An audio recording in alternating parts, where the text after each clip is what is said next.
우리는 지금 바울의 제1차 전도 여행을 보고 있습니다. 바울과 바나바는 이고니온에서 오래 머물며 주의 복음을 증거하였습니다. 큰 부흥과 성공을 경험하였습니다.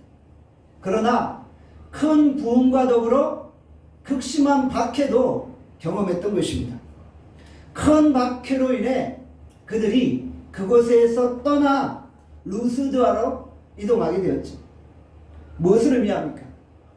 우리 믿는 자들은 치고 빠질 때를 정확하게 알아야 된다. 머물 때와 떠나야 될 타이밍을 정확하게 알아야 된다는 거예요.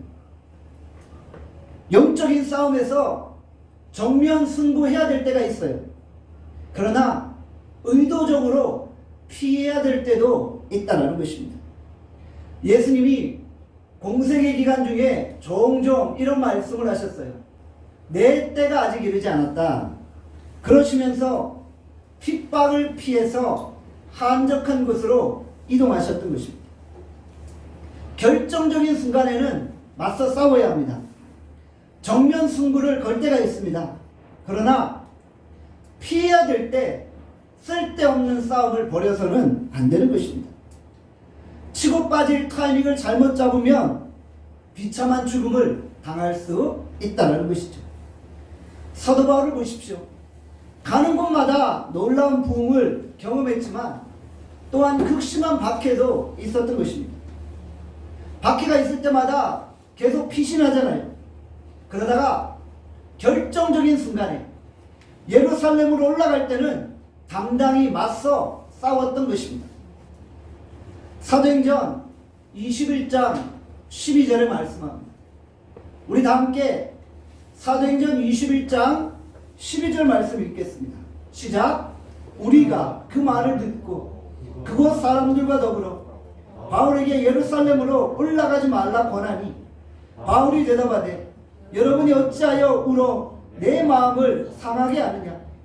나는 주 예수의 이름을 위하여 결박당할 뿐 아니라 예루살렘에서 죽을 것도 각오하였노라 하니. 아가보 선지자가 환상을 보았어요. 바울이 예루살렘으로 올라가서 결박을 당하는 거예요. 그리고 마지막에 로마로 압송되어서 순교를 하게 되는 거예요. 이 환상을 보고 나서 바울에게 예루살렘으로 올라가지 말고 피신하라고 권면했던 것입니다. 그때 사도 바울이 어떻게 대답합니까? 이제는 결박당하고 순교할 순간이 다가왔다는 거예요. 주께서 나를 여기까지 인도해 주셨는데 이제는 예루살렘으로 올라갈 때라는 거예요. 나의 달려갈 길을 다 마치고 이제 믿음을 지켰으니 나에게 이제 하늘의 면류관이 예비되어져 있다는 거예요. 이런 고백을 하고 예루살렘으로 올라갔던 것입니다. 사도 바울은 올라가면 잡힐 줄 알았어요. 그리고 순교할 줄 알았어요. 그러나 지금은 올라가야만 하는 거예요. 마지막 타이밍이 언제인지 정확하게 알았다는 거예요.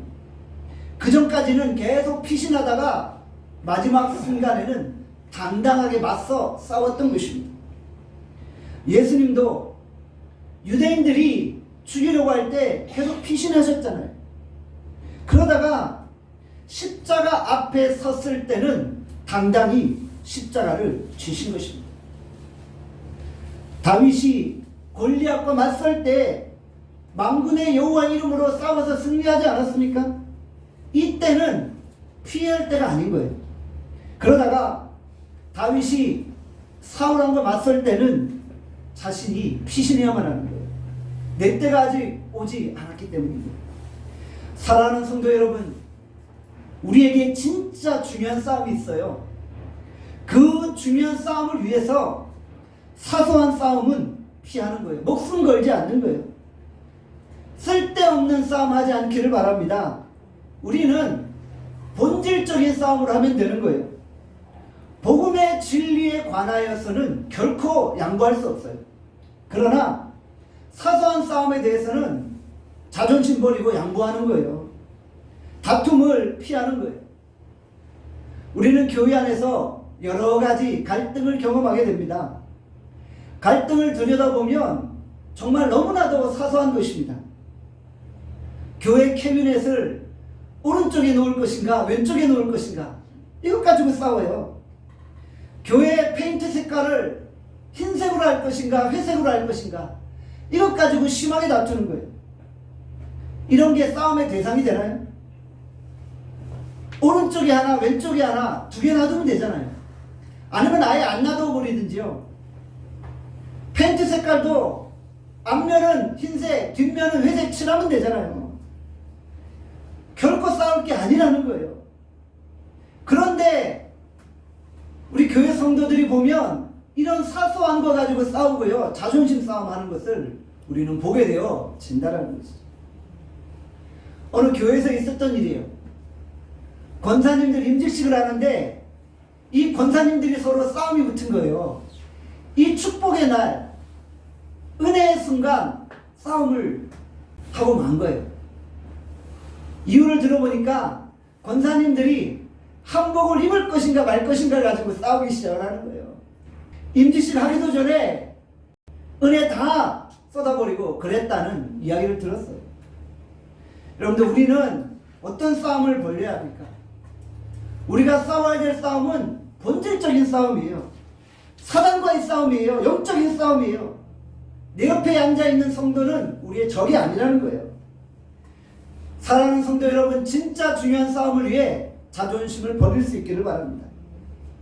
사도 바울이 피신해서 루스드라로 갔어요. 루스드라에 특이한 점이 있었어요. 거기에는 회당이 없었어요. 사도 바울은 회당을 중심으로 복음을 전했잖아요. 사도 바울에게 회당은 중요한 선교의 전략지였잖아요. 그런데 루스드라를 가니까 회당이 없었어요. 회당이 없었으면 어떻게 해야 돼요? 길거리에서 복음 전하면 되잖아요. 꼭 회당에서만 복음을 전해야 되는 것은 아닙니다.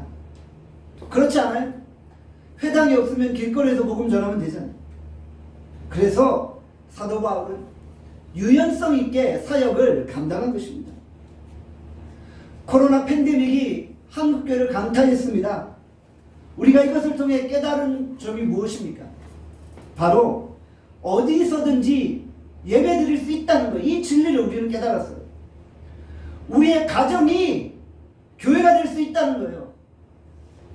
여러분의 가정이 예배에 쳐서 예배당이 될 수 있다는 것, 우리가 이것을 확실하게 깨닫지 않았습니까?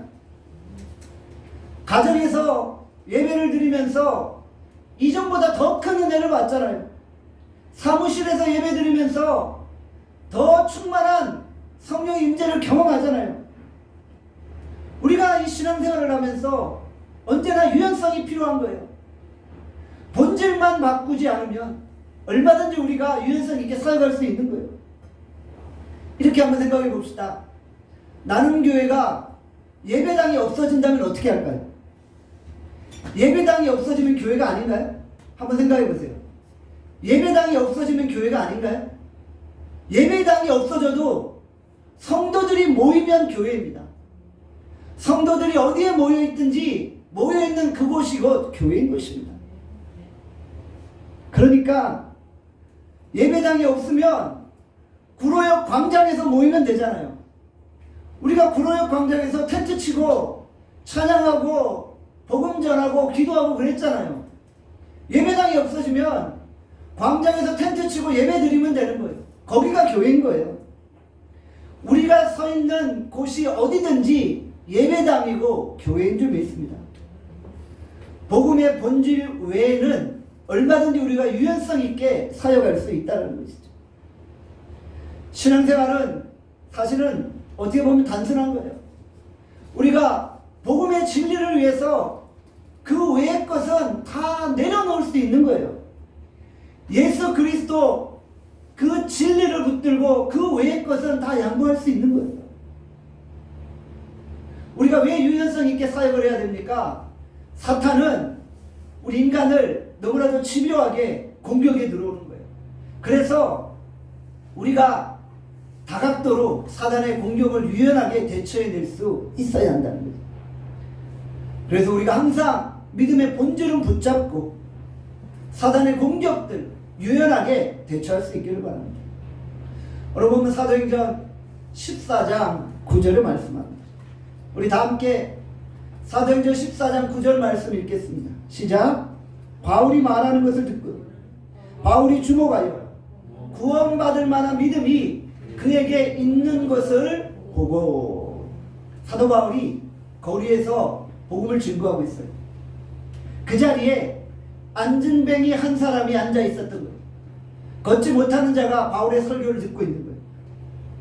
바울이 이 안진뱅이를 주목하게 됩니다. 바울이 집중적으로 이 안진뱅이를 보게 된 거예요. 자신도 모르게 시선이 그에게 간 거예요. 설교자가 설교를 하다 보면 성도들하고 눈이 마주치잖아요. 근데 어느 날 집중적으로 그 사람을 주목할 때가 있는 거예요. 이 안진뱅이에게는 영적인 목마름이 있었어요. 갈급함이 있었던 거예요. 하나님이 그의 목마름을 아셨던 거예요. 그리고 하나님이 바울을 통해 그를 주목하게 하신 거예요. 하나님이 바울의 눈을 통해 안진뱅이를 보고 계신 거예요. 집중하게 하신 거예요. 뭔가 오늘 이 안진뱅이에게 놀라운 역사가 일어날 것을 하나님이 감지하게 하신 거예요. 그러니까 사도 바울이 느낀 거예요. 아, 오늘 무슨 일이 있겠구나. 그러면서 뚫어지게 이 안진뱅이를 주목하게 되었던 것입니다. 역대하 16장 9절에 말씀합니다. 다 함께 역대하 16장 9절 말씀 함께 읽겠습니다. 시작. 여호와의 눈은 온 땅을 두루 감찰하사 전심으로 자기에게 향하는 자들을 위하여 능력을 베푸시나니. 하나님은 오늘도 온 세상을 감찰하시는 거예요. 온 세상을 스캔하시는 거예요. 쫙. 그러시면서 영적인 갈급함이 있는 자, 은혜를 사모하는 자, 정말 목마름 있는 자들을 바라보시는 거예요. 그리고 그들에게 주목하시는 거예요. 목회자를 통해 그들을 주목하게 하시는 거예요. 목회자의 눈을 통해 그들을 바라보게 하시고 그들에게 구원받을 만한 믿음이 있을 때 예배를 통해 말씀을 통해 놀라운 믿음의 역사가 일어나게 되어지는 것입니다. 예배 시간에 하나님은 누가 은혜를 사모하는지를 주목하고 계심을 기억하시기를 바랍니다. 여러분들, 하나님은 오늘도 우리 안에 영적인 목마름이 있는지를 보고 계신답니다. 오늘 여러분의 눈과 하나님의 눈이 마주치기를 바랍니다. 하나님과 여러분의 시선이 서로 맞춰지기를 바랍니다. 하나님이 저를 통해 여러분들을 볼 수 있기를 바랍니다. 우리가 안진뱅이 이야기를 하니까 어떤 본문이 기억나시나요? 사도행전 3장이 기억나시죠? 사도행전 3장에 보면 성전 민문에 앉은 안진뱅이를 보게 됩니다. 본문에 나타난 안진뱅이에 어떤 차이점이 있나요? 사도행전 3장의 안진뱅이는 아무런 믿음이 없었어요. 그저 베드로와 요한을 보면서 도움 몇 푼 받을까 바라보며 구걸했어요. 그런데 오늘 보면 사도행전 14장에 나오는 안진뱅이는 믿음이 있었다는 거예요. 오늘 본문에 보면 그에게는 구원받을 만한 믿음이 있었다고 기록하고 있어요. 그 믿음이 어떻게 생겼을까요? 바로 사도 바울이 거리에서 말씀을 증거할 때 그 순간 그의 마음에 믿음이 씨앗이 싹튼 거예요. 믿음은 들음에서 나잖아요. 그리스도의 말씀을 들을 때 믿음이 생기잖아요. 이 안진뱅이가 거리에서 설교하는 바울의 그 말씀을 듣고 안에 구원받을 만한 믿음이 생기기 시작합니다. 말씀이 씨앗이 뿌려지고 그의 마음속에 믿음이 생긴 거예요. 믿음은 시간이 지난다고 저절로 생기는 게 아니에요. 계속 마음속에 말씀의 씨앗이 뿌려져야 돼요. 말씀의 씨앗이 뿌리 내릴 때 그 뿌리가 자라서 믿음이 성장하게 되어지는 것입니다. 그래서 우리는 계속적으로 지속적으로 말씀을 들어야 합니다. 성경을 읽고 말씀을 듣고 큐티하고 또 기도할 수 있어야 합니다. 그래야지 믿음의 성장을 이루게 되어지는 것입니다. 말씀의 사람은 믿음의 사람입니다. 믿음은 능력을 나타내고 우리 인생을 변화시키는 것입니다. 예수님이 혈류병 앓은 여인을 향해 말씀하셨잖아요. 이 혈류병 앓은 여인이 예수님 말씀을 듣고 있었어요. 그리고 저 예수님의 옷에라도 손을 대면 나을 것 같다는 믿음이 생긴 거예요. 말씀을 들을 때 믿음이 생긴 거예요. 그리고 다가갔어요. 예수님의 옷가에 손을 댔어요. 그리고 이 여인이 놀라운 치유를 경험합니다. 예수님 뭐라고 말씀하셨어요? 딸아 평안히 가라, 내 믿음이 너를 구원하였느니라. 예수님을 통해 치유의 능력이 나타나게 된 것입니다. 사람들은 서로를 겉모습으로 바라봐요. 이 사람이 명품백을 들고 있나 안 들고 있나 그거 가지고 보는 거예요. 이 사람이 좋은 옷을 입고 있나 안 입고 있나 그걸 가지고 사람들을 평가해요. 외제차를 타고 있나 안 타고 있나 그런 걸 가지고 사람들을 보고 평가해요. 그런데 우리 하나님은 뭘 보세요? 이 사람이 구원받을 만한 믿음이 있는가? 그 믿음을 보시는 거예요. 믿음을 보시고 은혜를 베푸시는 거예요. 명품 백 가지고 있는 사람 보고 은혜 주시는 게 아닌 줄 믿습니다. 우리는 너무 이 외모, 거치장 이런 것에 신경을 쓸 때가 많아요. 그런데 진정 예수님은 구원받을 만한 믿음이 있는 자를 살펴보고 계시는 것입니다. 사도행전 14장 10절에 말씀합니다. 우리 다 함께 사도행전 14장 10절 말씀 읽겠습니다. 시작. 큰 소리로 이르되 내 발로 바로 일어서라. 그 사람이 일어나 걷는지라. 바울이 큰 소리로 외칩니다. 내 발로 바로 일어서라. 중요한 것은 안진뱅이에게도 이런 믿음이 있었다는 거예요. 사도 바울이 말씀을 선포합니다. 그리고 사도 바울에게는 말씀이 선포될 때 하나님이 역사하신다는 믿음이 있었어요. 바울의 말씀 증거, 바울의 믿음과 안진뱅이의 믿음이 서로 만난 거예요. 안진뱅이에게도 구원받을 만한 믿음이 있었어요. 이 원문에 보면은 치료받을 만한 믿음이라고 기록되어 있어요. 안진뱅이는 말씀을 듣고 내가 오늘 치료받을 수 있겠구나라는 믿음이 싹 튼 거예요. 생긴 거예요. 그리고 바울이 선포했잖아요. 내 발로 바로 일어서라 라고 외칠 때 안진뱅이가 어떻게 해야 되는 거예요? 액션을 취해야 되는 거예요. 스스로 이제 일어나야 하는 거예요. 행동을 취해야 되는 거예요. 스스로의 힘으로 일어나야만 하는 거예요. 내가 과연 일어날 수 있을까? 나는 못 일어나. 나 안진뱅이잖아. 나는 걸을 수 없어라고 자포자기해서 걷지 않았다면 아무 역사도 일어나지 않았던 거예요.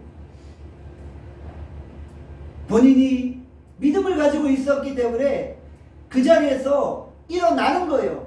액션을 취하는 거예요. 그때 역사가 일어나는 줄 믿습니다. 사도행전 3장에 베드로와 요한이 안진뱅이를 일으키잖아요.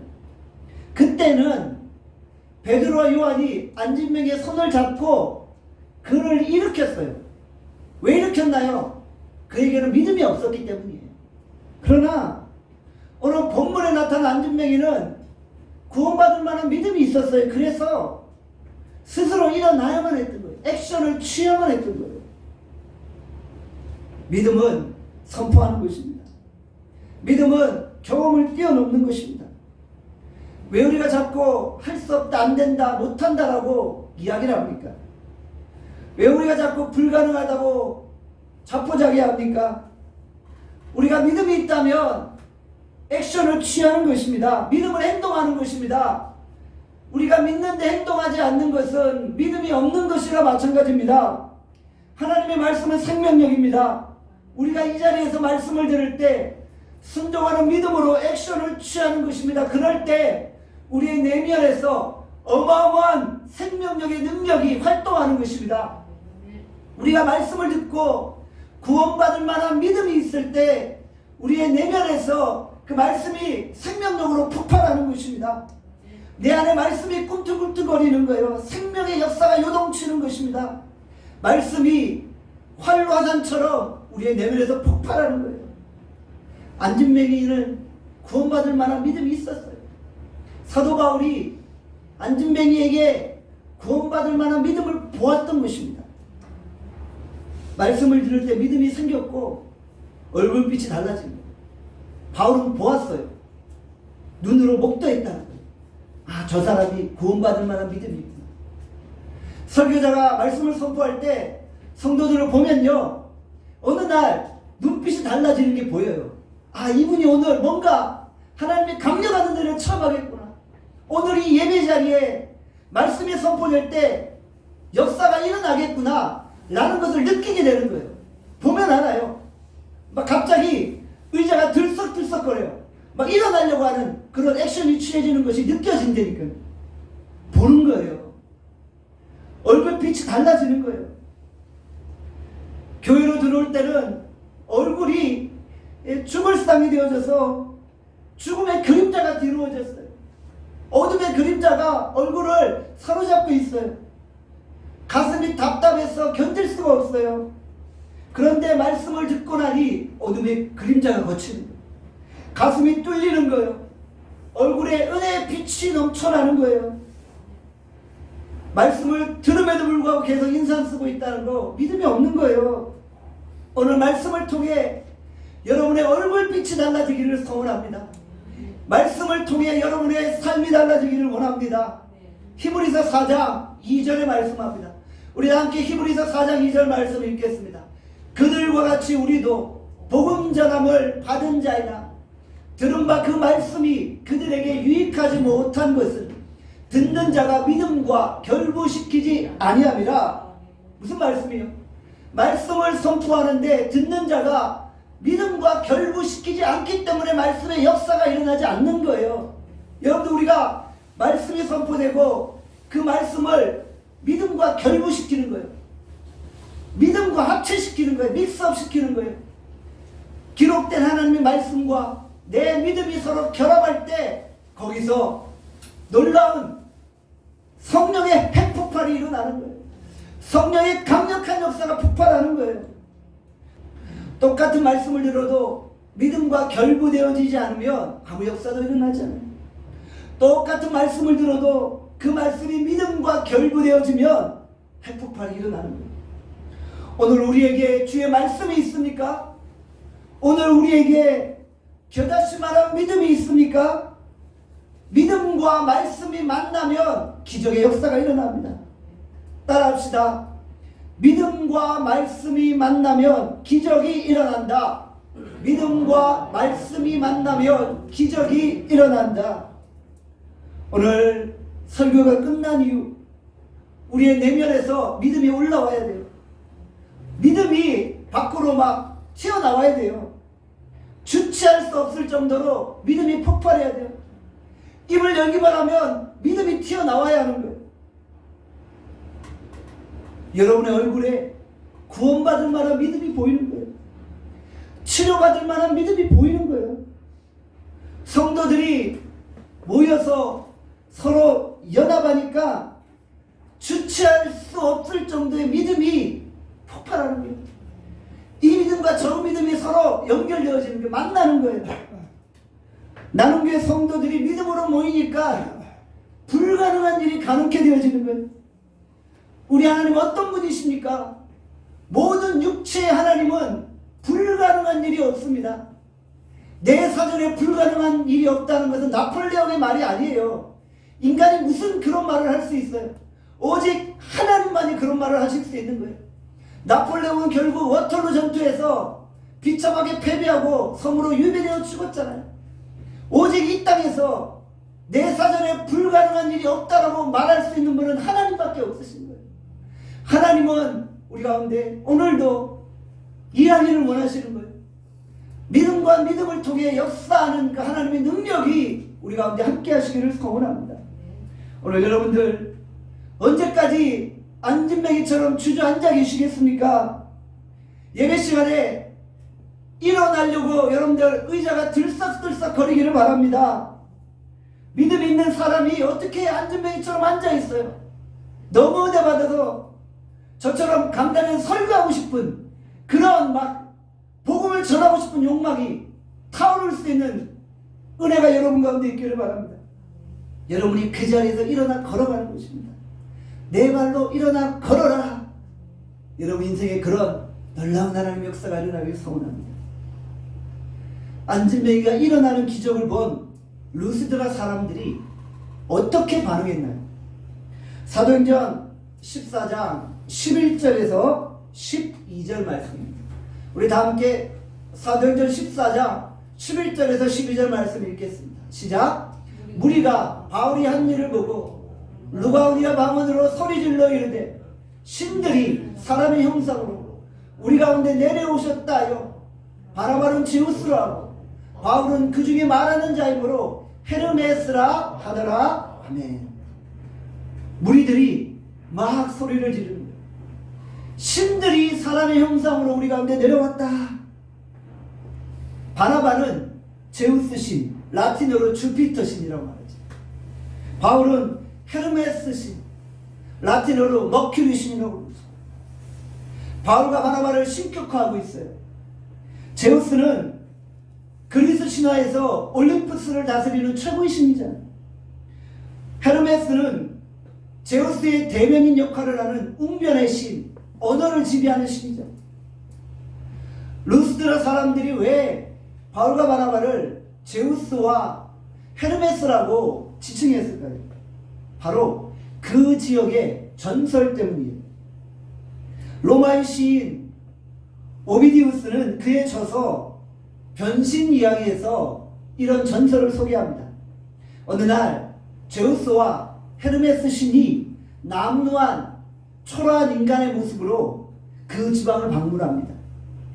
여러 집을 찾아다니며 하룻밤 묵게 해달라고 간청했지만 마을 주민들이 다 그들을 거절했어요. 그런데 빌레몬과 비우시스라는 가난한 노 부부가 그들을 집으로 모시고 후한 대접을 해줬던 것입니다. 신들은 자신들을 후하게 대접한 노 부부는 큰 상으로 베풀고 나머지 그 지역 사람들은 다 홍수로 심판했다고 합니다. 이런 전설이 있었어요. 루스드라 사람들이 바울과 바나바를 보고 아, 제우스 신과 헤르메스 신이 우리 마을에 나타났구나. 그리고 그들에게 황소와 화환을 바치며 제사를 드리려고 했다는 거예요. 제물을 바쳐 신에게 제사를 드리려고 했다는 거예요. 사도행전 14장 14절에 말씀합니다. 우리 함께 사도행전 14장 14절을 읽겠습니다. 시작. 두 사도 바나바와 바울이 듣고 옷을 찢고 무리 가운데 뛰어 들어가서 소리 질러. 바울과 바나바가 옷을 찢고 있어요. 무리 가운데 뛰어 들어가 소리를 지르는 거예요. 뭐라고 질렀어요? 왜 당신들이 자꾸 나를 신이라고 말하냐고. 나는 신이 아닙니다. 나는 숭배의 대상이 아닙니다. 라고 옷을 찢는 거예요. 결코 당신들의 그 말을 용납할 수 없어요. 이러면 안 된다고 단호하게 옷을 찢으며 거부하고 있는 거예요. 하나님이 받으실 영광을 가로채지 않는 거예요. 우리도 마찬가지입니다. 딴 사람이 높여줄 때 옷을 찢어야 되는 거예요. 옷이 한 벌밖에 없어도 옷을 찢어버리는 거예요. 제발 이러지 마세요. 소리를 지르는 거예요. 우리가 왜 승리 이후에 쉽게 넘어집니까? 자기 우상화에 빠져버리는 거예요. 이게 사실은 제일 위험한 거예요. 사단이 고차원적으로 성도를 넘어뜨리는 방법이에요. 대중들 앞에서 우리를 높여주는 거예요. 치켜 세워주는 거예요. 신격화하는 거예요. 영광을 혼자 다 받으면서 은근히 미소를 짓는 거예요. 그래, 나니까 이렇게 한 거지. 내가 잘났으니까 이렇게 된 거지. 전자동으로 하나님께 갈 영광이 자신에게 나오고 있는 거예요. 하나님의 영광을 도적질하는 거예요. 그런데 무서운 것은 이와 같은 자기 우상화를 스스로 깨닫지 못하는 거예요. 너무너무 위험한 순간이에요. 한때 하나님 앞에 귀하게 쓰임받았던 주의 종들이 어느 날 자기 우상화에 빠져 자기를 높이고 하나님을 부인하는 일들이 얼마나 이 땅 가운데 많이 일어납니까? 이럴 때 바울과 바나바처럼 옷을 찢어야 되는 거예요. 모든 유혹을 다 이겨내야 되는 거예요. 오늘날 한국교회가 이 싸움을 벌려야 하는 거예요. 교회가 커져가다 보면 하나님보다 목회자가 더 보여요. 목회자가 더 대단해 보이는 거예요. 하나님이 하셨는데 목회자가 대단해서 한 것처럼 착각하는 거예요. 나니까 했다라고 착각하는 거예요. 그때부터 나만의 왕국을 세우고 싶은 유혹이 생기는 거예요. 자기 자신이 경배를 받고 싶은 마음이 든 거예요. 인간은 예배를 받을 존재가 아니라 예배 드릴 존재다. 오늘 우리가 이것을 명확하게 기억하시길 바랍니다. 우리가 하나님의 영광을 가로채지 않기를 원합니다. 자기 우상화를 극복할 수 있기를 바랍니다. 헛된 영광에 눈멀지 않기를 바랍니다. 정말 옷을 찢어야 되는 거예요. 옷을 찢어야 되는 거예요. 사랑하는 여러분, 오늘 우리는 그저 하나님의 은혜로 사는 존재예요. 하나님이 은혜 주시지 않으면 우리는 단 한순간도 살 수 없는 거예요. 그러니까 우리는 그저 하나님의 은혜로만 삽니다. 이렇게 고백합니다. 우리 모든 영광을 하나님 앞에 올려드립시다. 결코 내가 높임받지 않기를 원합니다. 내가 잘나서 여기 서 있는 것이 아님을 우리 항상 기억하시기 바랍니다. 우리가 자기 우상을 극복하고 주의 말씀을 나의 믿음과 결부시켜서 내 발로 일어나 걸어가는 역사를 체험할 수 있기를 주님의 이름으로 축원합니다. 아멘. 기도하겠습니다. 오늘 시간 주신 말씀을 생각하며 기도합시다. 하나님, 오늘 우리가